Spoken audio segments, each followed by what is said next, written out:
Војкот на објавувањето номинации за локалните избори почнуваат и личните закани меѓу формалните и кандидатите во најава.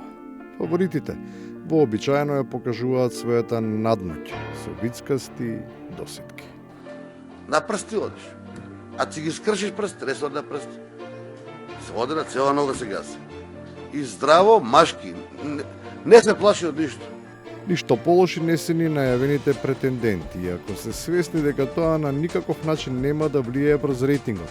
Сепак покажува дека умеат да чепкаат по старите рани. Ама тоа само го буди поетскиот занес напротив кандидатот.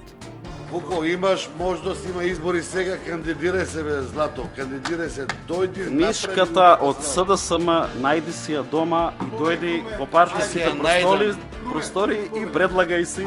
Нашите врати се отворени за сите. Бегаш, бегаш.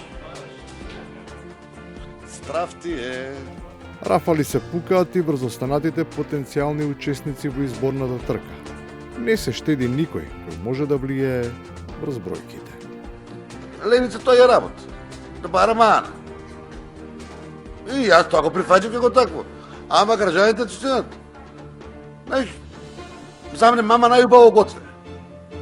И толку. Не бараш мана таму. Нема забелешки за готвењето на мама, ама се наоѓа мана за превисоките цени на храната во ски центарот Михајлов. Но и за нив, за тие манџи, си има адекватен одговор. Тоа отидеш да направиш тост на 40 км од Кавадарци на минус 20.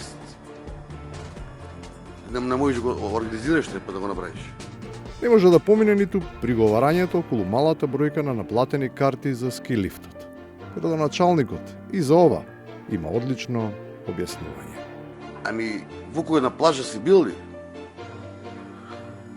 Не си бил, гледам. Кај че видиш на плажа, има 200 лежалки, а 5 души пливат. Џабе е се, за секоја критика, за секое прашање, не недостига коментар од невидливото столче. Ја може да сум доволна да прашање за свој. Ама одговарам, така? Ама не одговараш кај што треба. Бог да чува, што ти професор или И на крајот, улогата професор е преземена.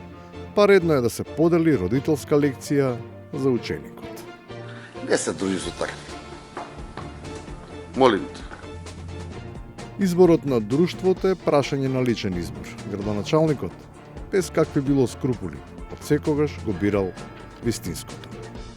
И делот на емоциите и чувствата, 21 век не живее со емоции. Не живее со емоции.